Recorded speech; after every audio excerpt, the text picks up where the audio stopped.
Harper Lee's To Kill a Mockingbird was a novel ahead of its time and is often referred to as a modern classic.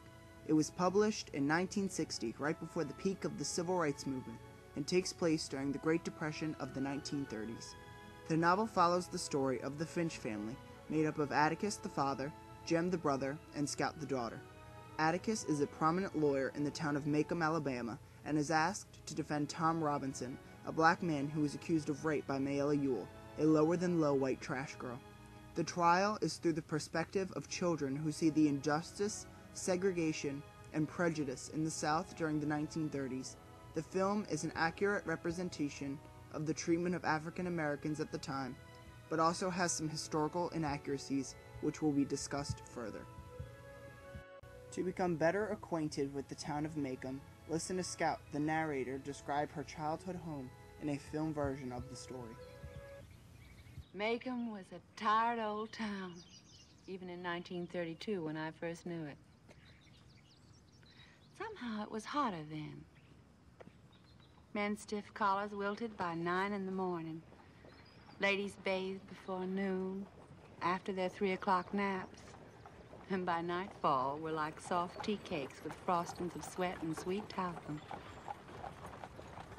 A day was 24 hours long, but it seemed longer.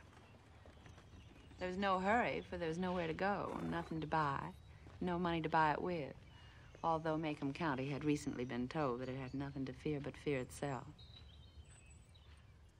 That summer, I was 6 years old. In just the minute clip that was shown of the film, Harper Lee describes many aspects of the historical time period displayed in the film. Most of these are correct, such as there was nothing to buy and nothing to buy it with. This quote refers to life during the Great Depression, where many Americans had economic troubles. One incorrect part about Scout's monologue was when she alludes to FDR's first inaugural address, with the quote, "Nothing to fear but fear itself." Although the time periods match, technically the story takes place in 1932, when the speech is not made until March of 1933. In order to really get into the historical aspect of this story, it is necessary to view the climax of the story, the court scene where Atticus has to defend Tom Robinson. In court, Mayella Ewell provided a shaky testimony at best about how Tom took advantage of her and raped her. Once Tom goes to the stand, he provides a much more believable story about how Mayella asked him for help breaking up a dresser and kissed him as her father was walking through the door. Atticus uses this testimony to say that Mayella is trying to cover up her actions with lies by saying Tom took advantage of her.